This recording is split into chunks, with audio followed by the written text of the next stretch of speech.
One thing I learnt from being a mentor was the capacity to shut up and just ask a question. Mm-hmm. Yeah. And, from a guy that was generally pretty good at thinking he had the answers. Yes. And so that was one thing it really taught me, the power of a question, just sit back and relax.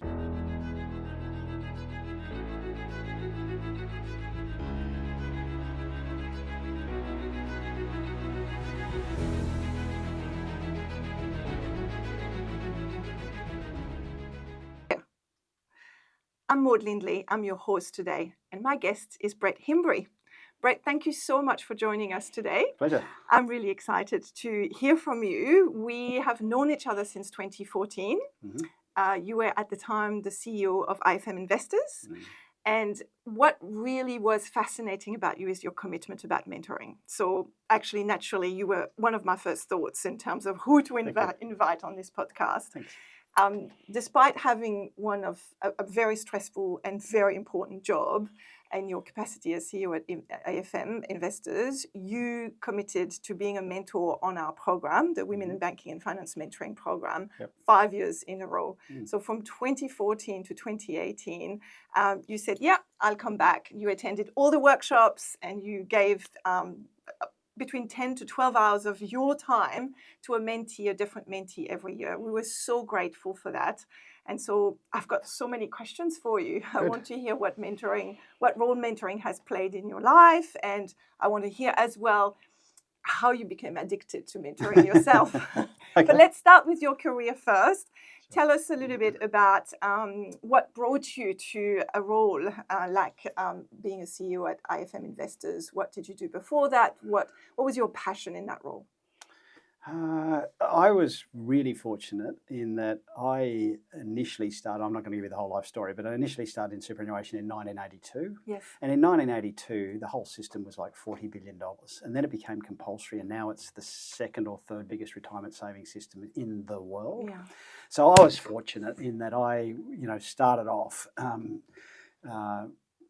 in boy in short pants in superannuation administration, and then I essentially rode the wave. So I was in one respect lucky, but I also then started to get really passionate about the role that this savings pool could play for working people, what it could do for working people to enable them to get to retirement and afford a dignified one. And frankly, for that massive pool of capital, as it's now become, to actually play a role in not only driving those returns, but doing good for society. So I think what drove me is, in some respect, I was luck. It was luck that I was in the right place at the right time. But then I really bought into, what role this industry was that it was playing, as opposed to just going to work and getting a paycheck. Yes. I felt a real sense of purpose. Yes. In if we did this well, we would actually, make a difference. And ultimately, I think we ended up doing some things that were, quite consequential for, working people, for this country, for governments, for lots of different examples that we did some pretty marquee things. You did. You absolutely did. And IFM Investors was hugely invested in infrastructure and the infrastructure of this country. Yeah. Very interesting. Yeah. Tell us about the role that mentors have played for you. Obviously, you make it sound like an easy progression. You started, at the lower ranks of the retirement savings industry, and then became the CEO at IFM Investors. What role have mentors played for you? Look, I think they've played both bad and good roles. Tell us about it all. Ultimately, I ended up becoming the CEO of IFM Investors, as you said, which was probably the best 10 years of my life, of my working life, and in part because my chairman was also my mentor. He was and is a force of nature. He's written up as the godfather of superannuation, Gary Weaven, and he was my boss. He hired me. He could fire me. He didn't. So he had that, responsibility to hire and fire me. But more than anything, he was a mentor for me. And so and I think the 10 years that I had as CEO of IFM was probably, from my perspective, certainly the one that I'm most proud of. But I think the one that was most consequential in terms of the impact that our firm had on, millions of working people in this country and tens of millions of working people in about 27 countries around the world. And that was in part because Gary was my boss, but he was also the guy who understood me. He understood my motivation. He was always, he was always saying to me, Brett, if you try and understand people's motivation, you'll work out clearly what makes them tick. And so, often in, good and bad behavior of individuals and in corporates, it's sort of what's their motivation. And he was really good at sort of getting focused on what's people's motivation. He understood my motivation. So he understood me. He supported me. I was a unusual New South Wales, possibly right-wing guy that was appointed to a Victorian base, arguably left-wing company. And so he supported me because everybody was like, who's this guy? And Gary supported me privately and publicly. But he also, finally, he drove me. I'd have 15 seconds of celebration when we bought a port off the New South Wales government $1 billion, and he'd be like, "That's great, Brett. So what are we doing next?" What are we doing next? And I'm like, "Oh, okay. Well, good question." And so he was a brilliant mentor that understood me, supported me, and really challenged me to think about what next, what else. If we are really here to make a difference, then what next? What else? And it was. Not everybody's going to be motivated by that, but I was. And he supported me and he understood me. I've also had, I won't say mentors, but people through my corporate career where I'm thinking that's not a person that was either a boss or somebody that was positioned as a mentor that I'm learning from, but I'm never going to do that. So you also learned from those who displayed behaviours that were not inspiring. That's right. Yeah. And so there's things now that most of my career I'm pretty proud of. There's some things that I probably do a little bit differently here and there, but I hopefully made a lot less mistakes because I also learned from some ordinary people, shall we say, about what not to do as a mentor / leader / boss, but particular mentor. Yeah. Can I go back to Gary and what you just said? He knew that you were driven by impact and purpose, and how you just finished a deal, and he said, "What's next?" Do you think that he was driven by the same things? Absolutely, as you? No, he is. I mean, Gary, just briefly, was one of the people that worked with Keating and Kelty in establishing the compulsory superannuation system. Yes, okay. He's one of the architects of the system. So he built the system.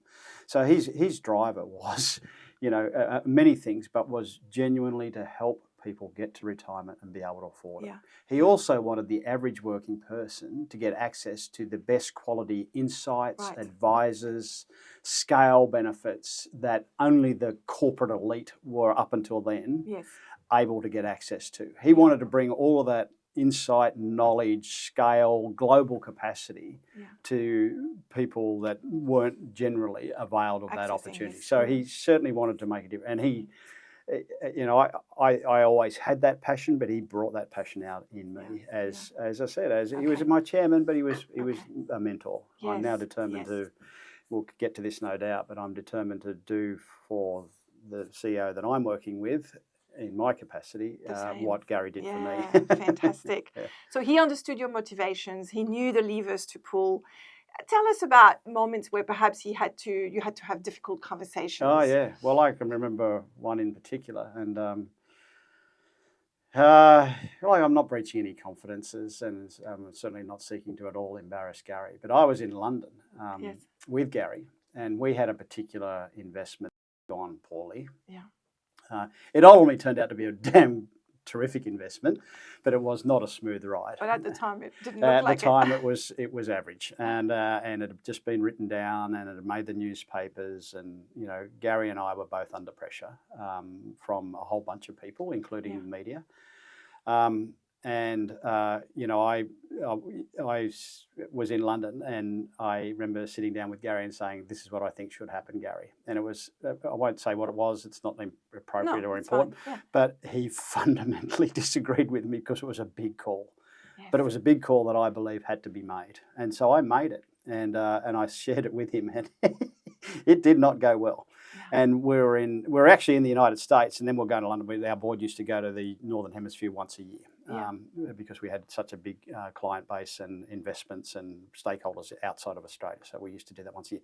So anyway, in the United States, I had this discussion with him. Did not go well. We pretty much didn't talk to each other for days in the United States. So And traveling we got to together London, and I remember ringing my wife and saying I might be home early. And then Gary rang me, and it was a Sunday afternoon, and he said, "Let's meet." And I said, "All right." And I said, "Well, downstairs." He goes, "No, come to my room." And I'm thinking, "Oh, ooh, this doesn't feel good." Anyway, I walked in expecting to be, metaphorically executed, and he said, "I've given a lot of thought about what you wow. put to me, and you're right. And this is what I'm going to say to the board and everybody else tomorrow." And it was one of those moments where I just, had the utmost of respect for him. I can still, envision it, because it was early on in my tenure at IFM. And it was the right thing to do, and it was a big decision for us both, and it was certainly a big decision for Gary, and it ultimately turned out to be great for the underlying company that we had those Invested problems in. with, and we ended up making a lot of money for our investors as a result of not just that change, but a range of other things that followed. But I tell you what, at the time, it was, as I said, I thought I was going to fly home from London without a job. But his great credit, he said, "I thought about what you said to me, and you're right, and this is what I'm going to do." And that's a mentor that's a boss and a mentor that just genuinely shows humility and preparedness to he was a hard guy. A lot of people fronted Gary Weaven, but if you fronted Gary Weaven with a compelling story, he listened. Yes. He'd challenge you. Yeah. But if you had a good argument, well thought out, and it was motivated by this is the right thing. What's our core purpose here, Gary? And he never had to be reminded of that. But if you always aligned your argument, if you like, argument for want of a better word, to this is what I believe the consequences will be for the working people whose money it is that we're entrusted with. Yes. There's no other motivation driving this, Gary. It's not about anything else. And he would not always agree with you, but if you grounded it in that sort of motivation, as he did in that particular instance, he would bravely say, "I got you, and you're right," and make big calls. Brett, that's fascinating, because you and I have spoken about the importance of healthy conflicts, challenging ideas and debates of ideas at the highest levels of decision making in an organization, particularly between the board and the executive team. But listening to you, what I'm hearing is actually, as long as you are both aligned on the overall purpose that you play, that your company plays, you can have any debates, and very fierce debates, because you're aligned to the same purpose, and people can actually be open-minded to hearing another perspective. And that's what you're describing here when you have a strong relationship with your chair. You're right. And every company probably has a purpose, but the vast majority of companies put it on a wall and then sort of, think about one day, oh, that's right, we've got a purpose. So, I remember being in a company that had, trust and team spirit. And I remember going into a boardroom once, and the group executive were literally, it was like 2 a.m. in a bar, brawling with each other, sort of thing. And you walk out and you go, "Trust and team spirit? Really? Wow."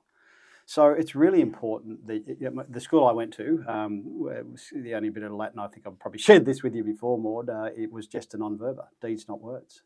It's easy to articulate a purpose. The hard thing is to be authentically driven by that purpose as being what, when you get to the forks in the road, because not everything's, black or white, there can be some grey, you do need this compass. And my great mentors, and the ones that weren't so good at it, that that was nice, but the really important thing here, Brett, is short-term shareholder returns or whatever else, some other motivation.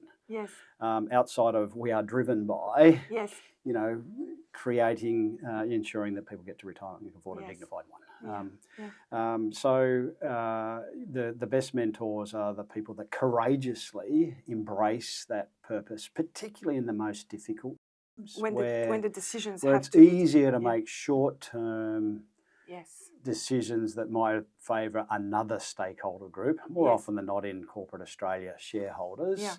And we've seen what that behaviour does to the long-term enterprise value, and what it does to their reputation, what it does to attract and retain high-quality staff, and all of those sorts of things. So it's really tough in the heat of the moment to go, this might cost us, in inverted commas, short-term shareholder performance, but in the long term, Yes. it will create an enormous amount of value. And frankly, at IFM, we weren't not focused on shareholder value, but it was a lesser consideration. And the amount of shareholder value we created there was 3 times what the ASX did over that 10-year period. Yeah, the ASX I think did 7.5% to 8% per annum in 2010 to 2020. Yeah. And IFM did about 22% per annum. Yeah. And so, because we were just fundamentally, Gary was driven by, he was mentoring me to be just really aligned to our purpose. Yes.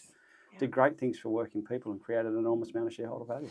That's a fantastic, I didn't expect us to go on that path, but it's a fantastic insight, particularly for the conversations that I'm having in corporate life at the moment about finding purpose and welcoming diversity of thought and challenging ideas and creating a context where people can actually debate and bring some controversial ideas on the table, bring some ideas on the table that are not going to be necessarily very safe in the short term from a reputation perspective, from an ego perspective. Yeah. We need to be able to have those discussions. Look, I agree, and it doesn't have to be also in a sort of a formal, shall I say, mentoring environment. Without wanting, to harp too much on IFM, when I retired from IFM, the whole firm sort of put together this lovely book, a trajectory of what we did, but there were a lot of people just wrote really lovely things in it. Yes.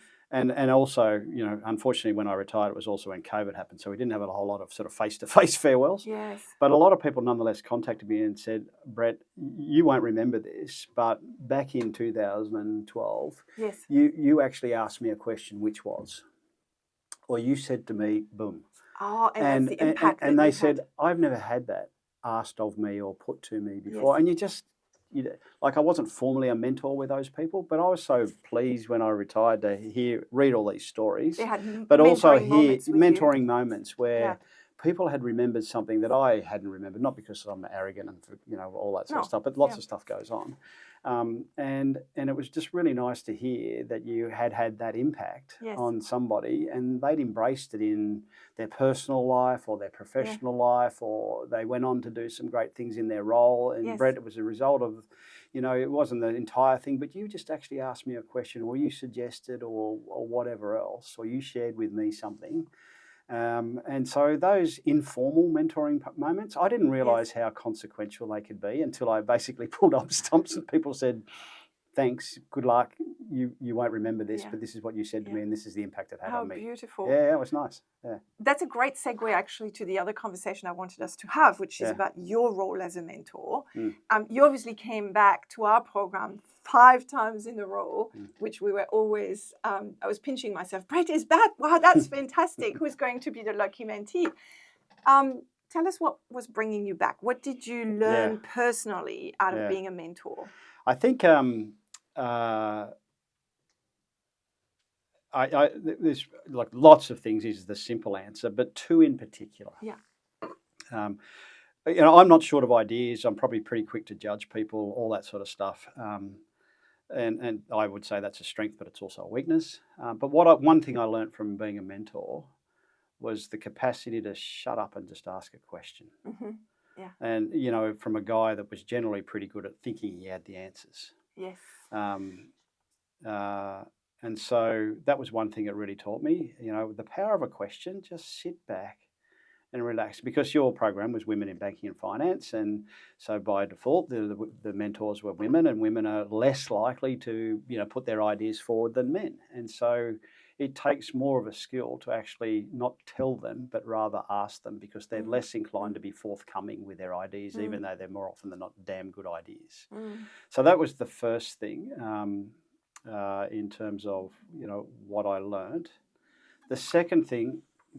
Can I pause on this one? I definitely want to hear the second thing. If I go back to this first thing, how did you actually, because this is hard, when you sit down with someone and they tell you about what their problem is or what their aspiration is, and you know what they should do, how do you bring yourself to ask the question rather than telling? Well, it is it does require discipline, Yes. and so you've got to practice it. Is one simple thing, but the Yes. other thing is you've got to be also motivated by the fact that in my experience on the Yeah. reverse side of the equation, Yes. when Yes. Gary gave me the opportunity to sort of really think about the question, I Yes. more often than not would build on something that was between the pair of us became Yes. bigger than what we even first thought. Exactly. It might have been bigger than Gary's Yes. first idea. Gary's Yes. very good at asking questions, but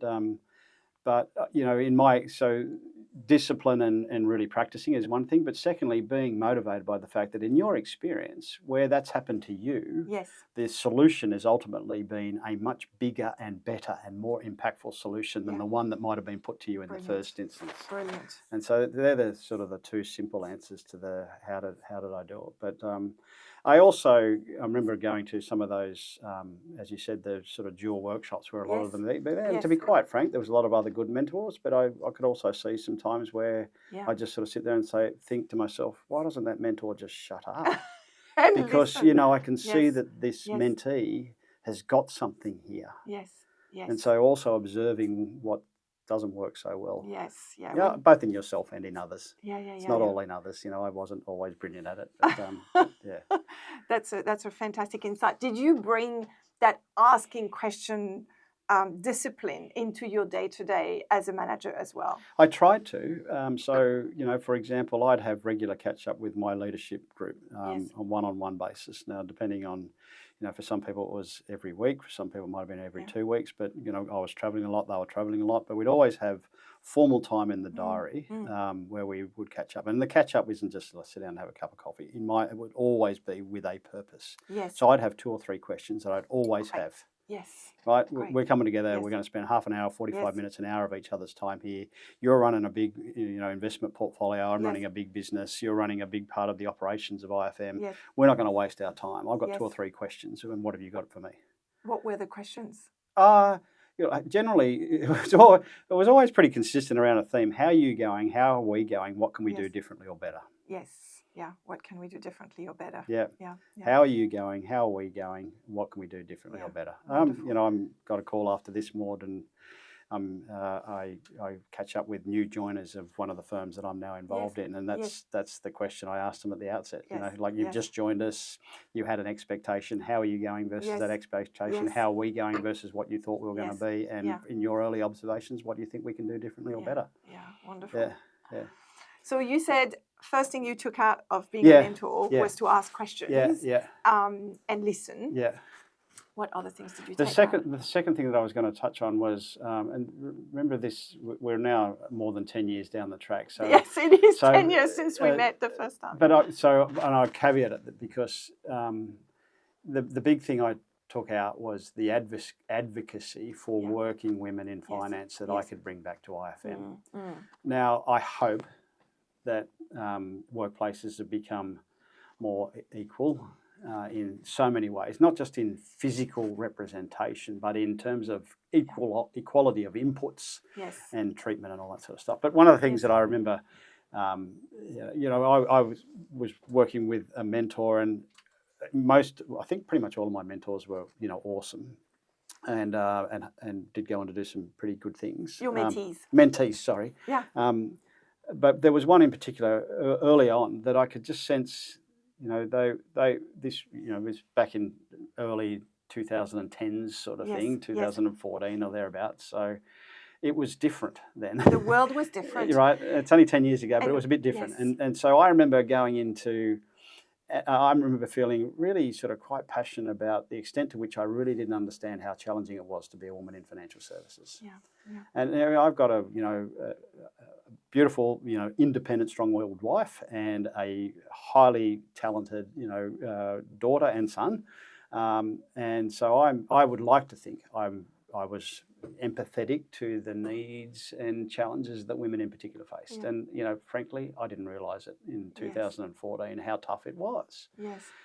And so I remember going in once, and we used to always look at the pay rises that have been put forward, promotions that were put forward. And there was one time when there was, here's the promotions across the entirety of the business that were being recommended. Let's say there was something like 20 promotions across 400 people or something that were, whatever the numbers were. It was about 20 people. And I said, just before and it was for approval by the executive group, not that we're all sitting there opining on the individual capability, but at an aggregate level, I said, hang on a minute, just before we approve this, there's 18 men and 2 women. It was 17-3 or 18-2 or something. I said, What was happening? How do we get to that? I said, I don't know whether these people are deserving or not. Yes. But I do know that this is just not representative of an equal, relatively equally populated business.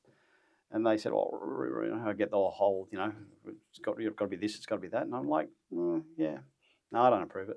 Yeah. And they went, what? And I went, no, I don't approve it.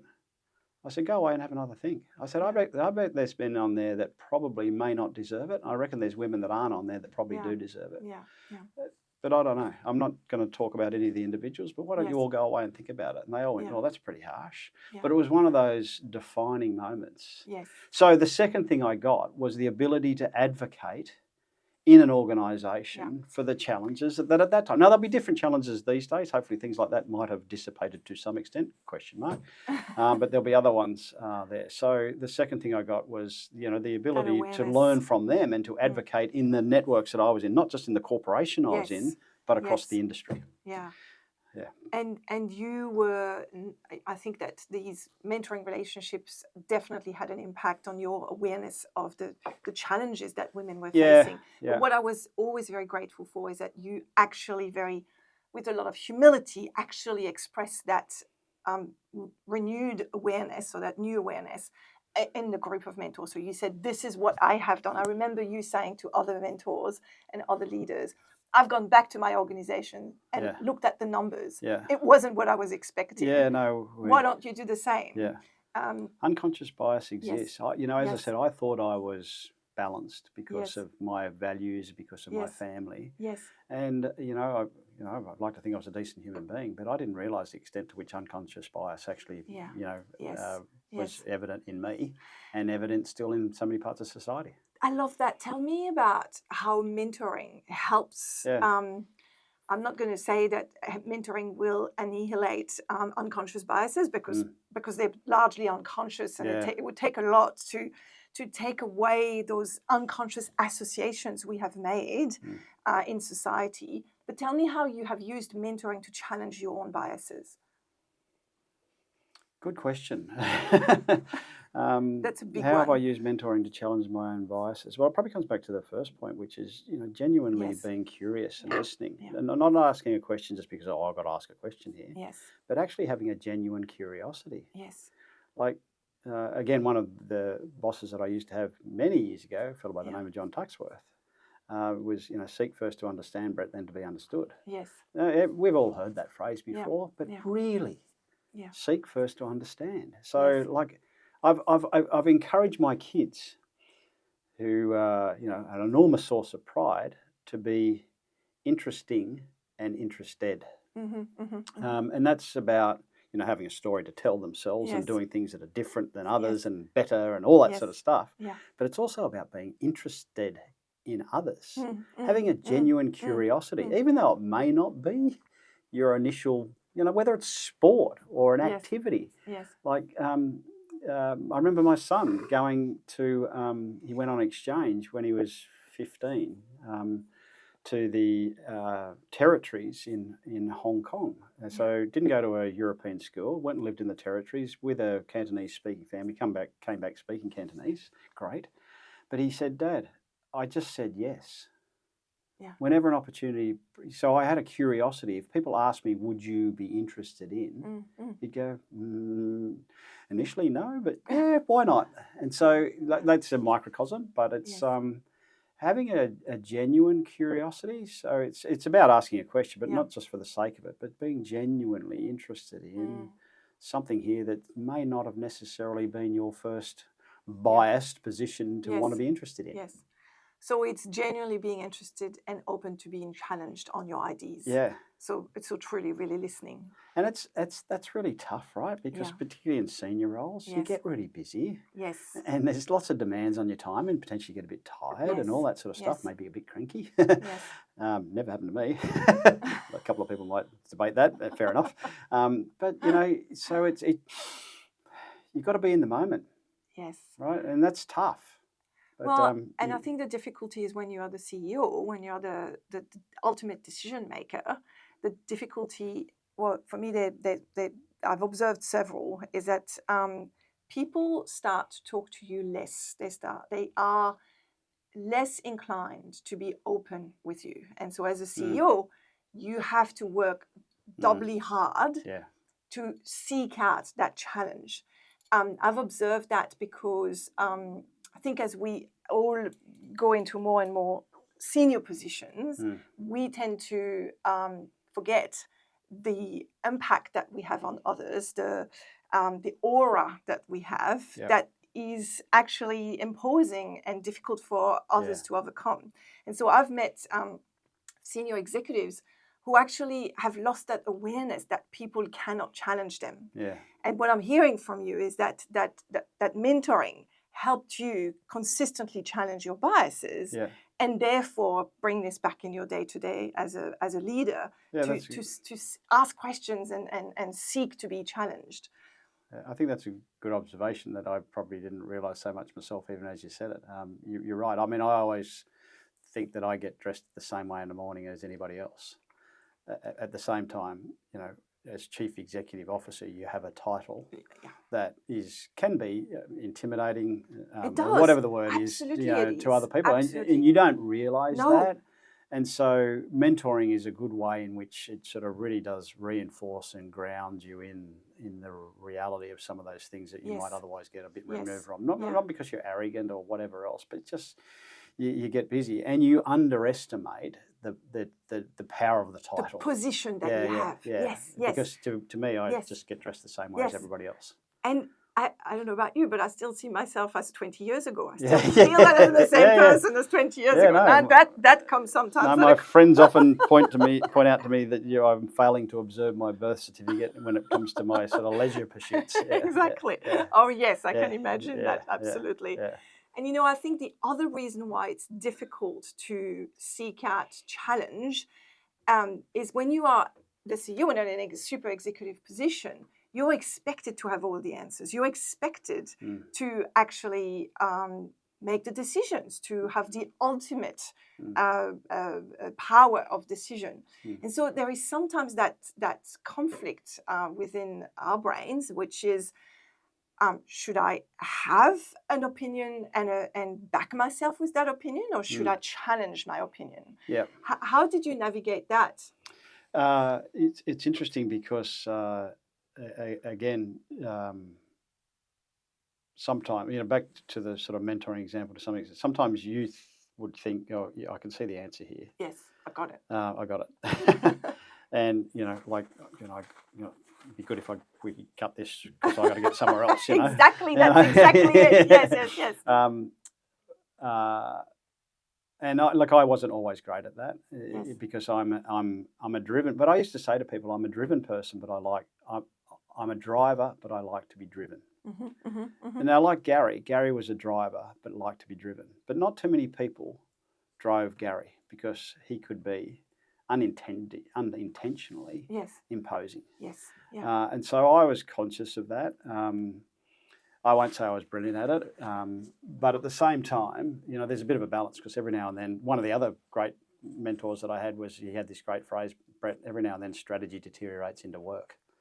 So every now and then you'd have to have discussions. You'd have to discuss all the strategic inputs, whether it's environmental, internal, or competitive, or whatever else. But ultimately, you had to sort of come to a decision. Yes. So the question that I think you're posing is, how do you get that balance right between ultimately, the corner office does have to make a decision from time to time, but at the same time, the best decisions the corner office often makes is when there's a high degree of collaboration.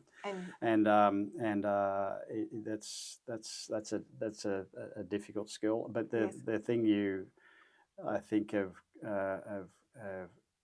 got to realise is that you don't have the monopoly on wisdom, even though often you think you can spot the answer quicker and better than anybody else. Let's be realistic. And it sounds overly confident, but there's lots of stuff. And one of the other people that I work with, don't let perfection stand in the way of great. Because sometimes you could keep going on this discussion, and we could keep going and keep going. But I think we've landed on something here. Have we not, team? Yes. Yeah, absolutely. So I don't know if that necessarily answers your question, but it is an interesting dynamic to try and challenge. Well, I think you've said it. It's about asking questions, listening. Yeah. Making sure that we are aligned with the purpose, and everything we do is coming back to purpose. Yeah. And then as the CEO, you're ultimately the decision captain. So at one point, that's you need to call it. Yeah, you do. And you call it when you make sure that when you are absolutely confident that you've listened. Yeah. You've listened and asked a lot of questions. And the only other thing I'd say on this, Maud, is one of the things I hope and believe I got better at was conveying the what, but also the why. Tell me more about that. Yeah, so, because often we're like, this is the decision, and people are like, well, and they go away and they say, well, Brett's made the decision, and then there'd be interpretations as to why he made that decision. Yes. And I would often, particularly in the latter stages of my executive career, and now as a board member and a mentor to other people, remind people that are making decisions and communicating decisions to really clearly communicate the what. The why.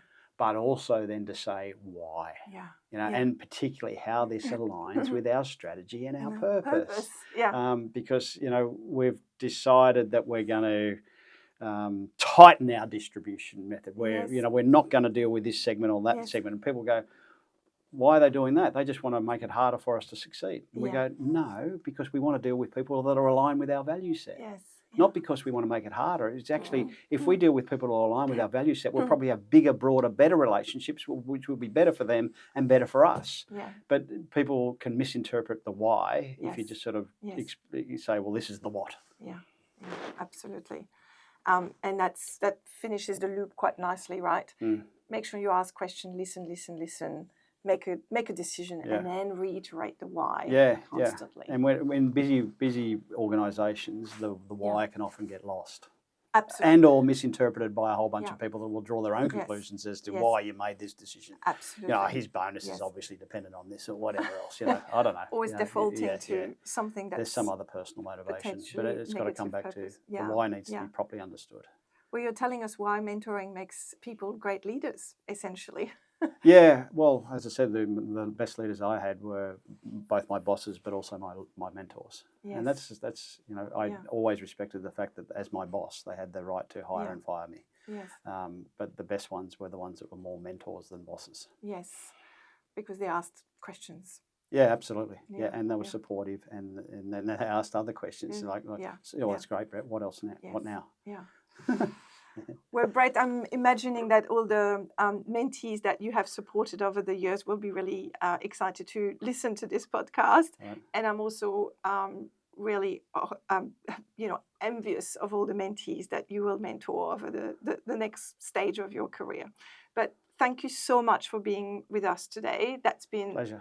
Such a great conversation because I didn't expect we were going to talk about leadership.